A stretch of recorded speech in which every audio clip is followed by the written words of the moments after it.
Hi guys, welcome to the Kotiyal study point. मेरा नाम है अभिषेक कोटियाल और मैं आपके साथ जो है ये वीडियो का डिस्कशन करने वाला हूँ जो आपके फ्यूचर के लिए बहुत ही काम आएगा। ठीक है ना। Choose your subject. आपको अपने सब्जेक्ट को किस तरीके से चूज, मतलब कि किस तरीके से आपको जो है इस सब्जेक्ट्स को लेना चाहिए, है ना, उसके लिए। और फ्यूचर कैरियर के लिए, ठीक है ना, कि आपको इन सब्जेक्ट्स की क्या ज़रूरत है जो आप अपने फ्यूचर्स में इसको एक्सपर्ट, मतलब कि इसको जो है आगे ले करके चलो। ये सभी स्टूडेंट्स के लिए इस वीडियो को मैं बना रहा हूँ, जितने भी स्टूडेंट्स हैं, चाहे वो 12th पास आउट हो या 10th पास आउट हो। ठीक है, और ग्रेजुएशन के भी हो, लेकिन ग्रेजुएशन के लिए मैं अलग से वीडियो बनाऊंगा। ठीक है गाइस, तो इसके साथ ही हम स्टार्ट करते हैं अपनी वीडियो को।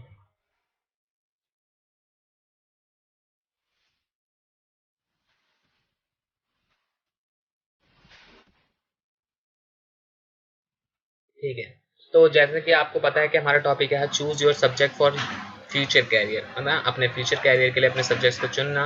ठीक है, तो इसके लिए जो है मैं आपको 4 पॉइंट्स के अंदर जो है आपको डिफाइन करूंगा कि आपको किस तरीके से अपने सब्जेक्ट्स को चुनना चाहिए और किस तरीके से आपकी कंडीशंस के अकॉर्डिंग आपको जो है इन सब्जेक्ट्स को देखना चाहिए। सबसे पहला पॉइंट आता है एक सबसे पहला पॉइंट आता है, पहला जो पॉइंट है वो यही है कि डिसाइड योर गोल। आपको पता होना चाहिए आपका गोल किस तरीके का है। ठीक है ना, चाहे आप किसी भी फील्ड के हों, टीचर फील्ड के हों या बैंकिंग फील्ड के हों या इंजीनियर फील्ड के हों, किसी भी फील्ड के हों, आपको अपना गोल डिसाइड होना चाहिए, तभी जाकर के आप किसी भी सब्जेक्ट को चुन पाओगे। ठीक है ना, नहीं तो आप जो है गलत राह में चला जाओगे। ठीक है, सेकंड पॉइंट के ऊपर मैं बात करूंगा टाइम मैनेजमेंट सबसे मेन पॉइंट होता है। अगर आप सोच के चल रहे हो कि मुझे 6 साल के अंदर आपको ये पूरा करके चलना है, 6 साल लगेंगे, 5 साल लगेंगे, 4 साल लगेंगे, तो उन चीज़ों को जो है टाइम मैनेजमेंट, कितनी पढ़ाई करनी है, कब से स्टार्ट करनी है, ये सारी चीज़ें जो है टाइम मैनेजमेंट में आती हैं। आपको पता होना चाहिए कि आपको, जैसे कि सपोजली मैं आपको बताऊं, बीए है, अगर आपने जो है आर्ट साइड के स्टूडेंट हो तो 12th पास आउट करी किसी सब्जेक्ट से, है ना, 2 सब्जेक्ट आपके पास रहते हैं, उन सब्जेक्ट के अंदर अगर आप आगे कुछ करना चाहते हो तो आपको क्या करना पड़ेगा, जिस भी फील्ड में हो, तो थर्ड ईयर के अकॉर्डिंग, आप थर्ड ईयर के अकॉर्डिंग, मतलब सेकंड ईयर कंप्लीट करके थर्ड ईयर में जो आप उस बेस की तैयारी करना स्टार्ट कर दोगे। ऐसा होता है लोगों के साथ। ठीक है, तो ये चीज़ें होती हैं।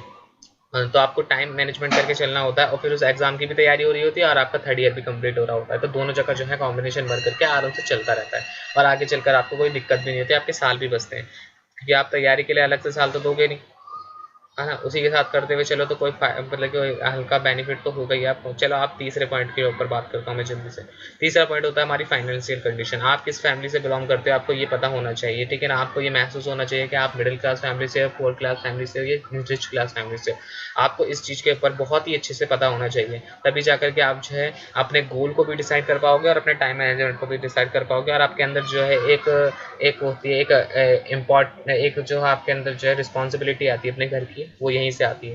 ठीक है, तो इस चीज़ को आप पता करके चलिए कि आपको कहाँ किस फैमिली से बिलोंग करते हो, कितने पैसे लगेंगे, कहाँ क्या करना है, और उस हिसाब से अपने करियर को चुनिए, चाहे आप ओपन से करो चाहे आप रेगुलर करो, या आपके ऊपर बेस्ड है ना। मैं आपको रिकमेंड करूंगा कि आप जो है रेगुलर चॉइस करें, क्योंकि रेगुलर में क्या होता है, आपकी स्किल्स निखर करके बाहर आती हैं। ठीक है, चौथे पॉइंट के ऊपर हम बात करेंगे। चौथा पॉइंट होता है हमारा ये लास्ट स्टेप होता है, ये आपको पता होना चाहिए कि आपकी कैपेसिटी किस तरीके की है। ठीक है ना, लास्ट स्टेप है इज नो योर कैपेसिटी, मतलब कि आपको पता होना चाहिए आपकी कैपेसिटी किस अकॉर्डिंग है, तभी आपका गोल जो है डिसाइड हो पाएगा। सपोजली मान लीजिए आपकी कैपेसिटी इतनी है कि आप जो है किसी भी फील्ड में, किसी भी फील्ड में आप जो है बहुत अच्छा कर सकते हो, आप जो है 16 घंटे पढ़ सकते हो, आप 14 घंटे पढ़ सकते हो, तो उस हिसाब से जो है आप यूपीएससी एग्जाम क्रैक कर सकते हो, एसएससी क्रैक कर सकते हो, है ना। या आपकी जो है माइंड सेट अच्छा है कि आपको एक बार में याद हो जाता है, तो आप आराम से अपना जो है जो भी गोल है उसको आराम से तैयारी करिए। लेकिन आपको अगर जो पता है कि मैं इतना नहीं कर पाता या मेरी थोड़ी सी कम कैपेसिटी है, तो उसके अकॉर्डिंग आप अपने गोल को डिसाइड करो जो आपको जल्दी से ही मिल जाए, लेकिन आप उसको कंटिन्यू करते रहो। क्योंकि आप बताएं क्या है, ऐसा होता है लोगों को कि कुछ लोग ऐसे होते हैं कि किसी चीज़ के लिए बने होते हैं, ऐसा होता है जैसे कि आपको, जैसे हमारे जो है ओलंपिक्स के आप उदाहरण ले सकते हो, वहाँ के जो कुछ खिलाड़ी हैं, उन खिलाड़ियों में से एक खिलाड़ी ऐसा भी था जिसने जो है, अभी हाल ही की बात है, वो लेडी है, मैंने कल उसका इंटरव्यू देखा था पीएम मोदी के साथ जो इनकी और डिस्कशन हुआ था, तो उसमें जो है मतलब उनका जो वेबिनार था उसके साथ, उसमें मैंने देखा कि उसने जो है हर एक स्पोर्ट्स को ट्राई करा, उसने हर एक स्पोर्ट्स को ट्राई करा, तब जा करके उसने वो जो है एक शूटिंग में उसको बहुत अच्छा लगने लग गया। और अभी वो ज़्यादा उम्र की भी नहीं, 18 है, 17 है, ऐसी कुछ ईयर्स की है ना, और ओलंपिक में मेडल मतलब लाने के लिए अब जा रही है टोक्यो की ओर। तो मैं वो यही कहूँगा आपको कि उससे जो है इंप्रेशन लेकर, मतलब कि उससे जो है प्रेरणा लेकर के आप जो है ये काम करिए, हर काम को करते रहिए जिसमें आपका मन लगे, उसको आप डिसाइड करिए। तो आपको मैंने चारों पॉइंट साइन कर दिए कि आपको किस तरीके से इनको चूज करके और इनको जो है अपने दिमाग के अंदर कंटेंट्स रख करके आगे बढ़ना चाहिए। ठीक है, तो आगे मैं बात करता हूँ 10 pass out. 10th pass out जो व्यक्ति होते हैं, ठीक है, उनकी मैं बात करूंगा। अगर मैं सपोजली मैं मान लो आर्ट साइड का स्टूडेंट मैं भी हूँ, इसीलिए मैं आपको आर्ट साइड के ऊपर जो है ज़्यादा बता सकता हूँ। लेकिन मैं आपको ये बोलूँगा कि 10th पास आउट होने के बाद आपके पास होती है मैथ साइंस, है ना। मैथ साइंस होती है जो बहुत ही इंपॉर्टेंट सब्जेक्ट प्ले करती है आपके आगे के करियर के लिए। अगर आप सोच रहे हो कि मेरे को कॉमर्स साइड में जाना है, तो तभी जाइए जब आपकी मैथ बहुत ज़्यादा स्ट्रॉन्ग है, ठीक है। अगर आपकी मैथमेटिक्स बहुत स्ट्रॉन्ग है तो आप जो है ज़रूर कॉमर्स लीजिए। लेकिन अगर जो आपको लगता है कि मेरी मैथ थोड़ी सी वीक है, तो मैं आपको ये बोलूँगा कि आप ऐसे सब्जेक्ट को चुनिए जिस सब्जेक्ट में आप महारत हासिल कर चुके हो, ठीक है, मतलब जिस सब्जेक्ट में आपकी बहुत अच्छी पकड़ हो। साइंस साइड के लिए भी मैं यही कहना चाहूँगा कि अगर आप साइंस साइड से रिलेटिव हो और आपकी साइंस बहुत अच्छी है, आपको बहुत अच्छा लगता है साइंस पढ़ना, तो आप जो है साइंस साइड चाहिए। वरना तो आप जो है ऐसे सब्जेक्ट को चुनिए जिन सब्जेक्ट से जो है आपकी आगे कोई दिक्कत ना हो, आपको बहुत अच्छे सब्जेक्ट वो लगते हों और उसमें आप बहुत अच्छा स्कोर करते हो, या अगर आपको बहुत अच्छा उसका एक्सप्लेनेशन करते हो, ठीक है। अब मैं आर्ट साइड की बात करूँगा कि आर्ट साइड में जो है अगर आप आर्ट साइड के स्टूडेंट हो, आर्ट साइड के जाना चाहते हो या आर्ट साइड लेना चाहते हो, तो मैं आपको बताऊँगा कि आप पहले ना कॉम्बिनेशन बनाने की सोचो। कहीं पे भी कॉम्बिनेशन बना करके चलो, पॉलिटिकल हिस्ट्री का कॉम्बिनेशन बना के चलो, क्योंकि सब्जेक्ट्स का कॉम्बिनेशन बना के चलोगे तो आगे जाकर क्या, क्योंकि सब्जेक्ट्स आगे कम हो जाते हैं, इस चीज़ को आप ध्यान में रख लेना, सब्जेक्ट्स आगे कम हो जाते हैं। आपको जो है बीए में भी कम सब्जेक्ट्स मिलेंगे, एमए में भी एक सब्जेक्ट हो जाएगा आपको।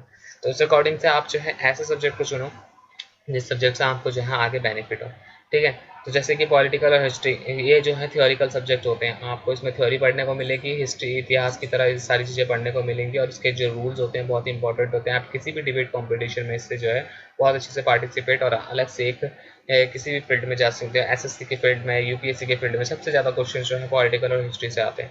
अब आती है हमारी जो है इंग्लिश और हिंदी की बात। इंग्लिश और हिंदी एक ऐसा सब्जेक्ट है जो बिल्कुल ही नॉर्मल सब्जेक्ट होता है, और ये जो है सबसे मेन सब्जेक्ट होते हैं आज के दौर में। आज के दौर में अगर आपको ये दो सब्जेक्ट आते हैं तो आप बहुत सारी लाइनें आपके लिए खुल जाती हैं, अधिकतर लाइनें आपके लिए खुल जाती हैं, क्योंकि आपको ये पता होना चाहिए कि आपको किस लाइन के अंदर जाना है। अगर आप उस लाइन में भी नहीं हो पा रहे तो किसी दूसरी लाइन में तो आपका मौका लग ही जाएगा। सपोजली मान लीजिए आप रिपोर्टर बन सकते हो, ठीक है ना, वो बन सकते हो, क्या कहते हैं उसे क्या कहते हैं, मतलब ट्रांसलेटर बन सकते हो आप, एडिटर बन सकते हो आप, टीचर बन सकते हो आप, या अदरवाइज आप किसी भी फील्ड में जा सकते हो। बहुत अपॉर्चुनिटी मिल जाती है ये दो लैंग्वेजेस सब्जेक्ट से, क्योंकि लैंग्वेज सब्जेक्ट होते हैं, लैंग्वेज हर जगह इंपॉर्टेंट होती है, आपको कहीं ना कहीं भी हर जगह महसूस होगी, ठीक है। हिंदी प्लस संस्कृत हो सकता है, हिंदी संस्कृत, मतलब संस्कृत एक ऐसा सब्जेक्ट है जो आज के टाइम पर जो है बहुत वैल्यू तो नहीं है इसकी, लेकिन मैं आपको एक रियलिटी बताऊं, जो संस्कृत एक ऐसा सब्जेक्ट है जिसमें अभी तक किसी का भी कोई मतलब ज़्यादा नहीं जाते लोग, बहुत ही कम लोग जाते हैं, लेकिन इसीलिए इसमें जो है बहुत जल्दी ही सबका जो हो जाता है। अगर आप किसी टीचर फील्ड के लिए ट्राई करना चाहते हो तो मैं आपको रिकमेंड करूंगा कि आप संस्कृत से भी करो, क्योंकि इससे क्या है आपकी बहुत जल्दी लगने की संभावना रहती है किसी भी फील्ड में। अब आती है आपकी बात ज्योग्राफी और इकोनॉमिक्स। ज्योग्राफी और इकोनॉमिक्स बहुत ही अच्छे सब्जेक्ट हैं, ये आपके जो है सीए बैंकिंग फील्ड के बहुत ही काम आने वाले हैं। इन सब्जेक्ट्स को अगर आप कॉम्बिनेशन बना करके आगे चलते हो तो आपको जो है बहुत अच्छे से आगे जो है अपॉर्चुनिटीज़ भी मिलेंगी, और ये ऐसे सब्जेक्ट हैं कि आपको जो है आगे बहुत काम आने वाले हैं। मेरे टीचर्स भी जो थे, इंग्लिश के टीचर थे, वो दोनों इन सब्जेक्ट से रिलेटेड थे, मतलब इन सब्जेक्ट को उनका बहुत इकोनॉमिक्स में तो उनको महारत हासिल थी। तो उस हिसाब से जो है मुझे अभी भी पता है कि वो बताते हैं हमें कि हाँ भाई इकोनॉमिक्स ऐसा सब्जेक्ट है, इंग्लिश ऐसा सब्जेक्ट है, तो आप इनकी कॉम्बिनेशन बना के चलो। फिजिकल एजुकेशन बहुत ही अच्छा सब्जेक्ट है, फिजिकल के साथ इंग्लिश, इंग्लिश बहुत अच्छा सब्जेक्ट बनेगा, ठीक है। इंग्लिश में क्या है, और फिजिकल एजुकेशन ऐसा होता है कि 12th तक तो आपको हिंदी में मिल जाएगी, लेकिन 12th के बाद आपको इंग्लिश में पढ़नी पड़ेगी, इसीलिए आप उसका इंग्लिश में कॉम्बिनेशन बना के चलो, ताकि पता चले आप आगे जाकर के किस फील्ड में अच्छा कर सकते हो। आपको कोई भी फिजिकल एजुकेशन में कोई भी स्पोर्ट्स पसंद है, आप उसके अंदर एक पर्टिकुलर टीचर बन सकते हो, ठीक है, और एक पीटीआई भी बन सकते हो। बहुत अच्छी तरीके से आप इसको इन सब्जेक्ट्स को लेकर के आगे चल सकते हैं। अब मैं बात करूंगा 12th पास आउट की। 12th पास आउट किस तरीके के होते हैं, ठीक है। अब मैं जो भी अभी 12th से पास आउट हो रहा है उसको पता होगा कि 31 को उसका रिजल्ट है, 31 जुलाई को, तो मैं आपको ये बोलूँगा आपके लिए वेरी इंपॉर्टेंट टाइम है इस समय, और ये आपकी ज़िंदगी का आखिर मतलब कि ऐसा टाइम होता है जहाँ पर आपको पता होना चाहिए कि आपको आगे करियर में क्या करना है। तो इसके बाद जो है पूरी लाइन है, पूरी हर सिचुएशन चेंज हो जाती है। स्कूल तो छोड़ो, पूरी ज़िंदगी ही चेंज हो जाती है। मैं बताऊँ 12th के बाद तो आप कहाँ हो, किस तरीके से हो, कोई किसी को नहीं पता होता। जब तक थे तो 12th में वहाँ तक मजे ले लिए, लेकिन अब तो बिल्कुल ही जो है सीरियस होना ही पड़ेगा भाई। तो ये वाली बात है। तो 12th अगर आपने पास आउट कर दिया तो please, because your career start after 12th, मैंने ये इसीलिए लिखा है क्योंकि आपको पता होना चाहिए कि आपका कैरियर क्यों 12th के बाद स्टार्ट हो रहा है, ठीक है। 12th के बाद इसीलिए स्टार्ट हो रहा है क्योंकि आपके सारे दोस्त बिछड़ जाएंगे, आपको कॉम्पिटिशन की लेयर में जाना पड़ेगा, और उसके साथ साथ जो है आपको जो है अपने फील्ड के लिए तैयारी करनी पड़ेगी। अगर मैं आपको ये बताऊंगा, अगर आप टीचर फील्ड के लिए जाओगे तो डाइट, टीचर, प्रोफेसर, इन सब के लिए जो है कॉम्बिनेशन बनाओ, जैसे मैंने उस सब्जेक्ट में बताया पीछे बताएं, ठीक है। बैंकिंग फील्ड में जाना चाहते हैं तो अकाउंटेंसी के ऐसे सब्जेक्ट्स हो जो आपको पता होने चाहिए कि बहुत अच्छे चलते हैं। यूपीएससी एसएससी सब्जेक्ट ऐसे लो, पॉलिटिकल हिस्ट्री तो इसमें लेके चलो क्योंकि सबसे ज़्यादा इसमें क्वेश्चंस वहीं से ही आते हैं, और इंग्लिश हिंदी ये सारी चीज़ें, रीजनिंग जीके, ये सब तो आपको घर से करने पड़ेंगे, मतलब अपने आप से करने पड़ेंगे। आगे चलते कॉम्बिनेशन सब्जेक्ट्स है ना, एग्जाम्पल के तौर पर मैंने जैसे आपको बताया कि इंग्लिश और हिंदी बनाओ, पॉलिटिकल और हिस्ट्री बनाओ, फिजिकल और इंग्लिश बनाओ, ज्योग्राफी और इकोनॉमिक्स बनाओ, ऐसे सब्जेक्ट्स बनाओ ताकि ये सब्जेक्ट्स जो है आपके आगे चल करके काम आ सके, आपको इन सब्जेक्ट के अंदर महारत हासिल हो सके। ऐसे सब्जेक्ट्स को बना कर चलो, सारी भीड़ भाड़ मत लेके चलो। अगर भीड़ भाड़ के चक्कर में रहोगे तो वो भी छूट जाएगा जिसमें तुम अच्छे हो, जिसमें तुम बहुत अच्छे हो उस वो भी छूट जाएगा तुमसे, ठीक है। इसीलिए उसको करने के लिए आप इनको लेकर के आगे चलो।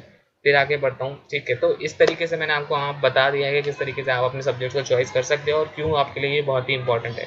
तो thank you guys portal study point को देखने के लिए। इस वीडियो को लाइक और शेयर और कमेंट जरूर करना, और सब्सक्राइब भी प्लीज़ करो। इसको शेयर ज़्यादा से ज़्यादा गाइस को करो जिनको इसकी बहुत ज़्यादा ज़रूरत है। मेरी पूरी उम्मीद है कि उन्हीं लोगों के लिए मैं वीडियो, मतलब सच बताऊँ आपको कि मैं उन्हीं के लोगों के लिए वीडियो को बनाने की कोशिश कर रहा था जिनकी इसको बहुत ज़्यादा ज़रूरत है। मेरे फ्रेंड्स भी बहुत काफ़ी कह रहे थे, है ना। तो आप इन चीज़ों को प्लीज़ उसको शेयर करो जो आप जिसकी इसकी नीड है, जिसको आप अपने फ्रेंड सर्कल में अच्छा फ्रेंड मानते हो उसको करो, या किसी को भी करो आप लेकिन इस वीडियो को शेयर कर दो प्लीज़ यूट्यूब से, है ना।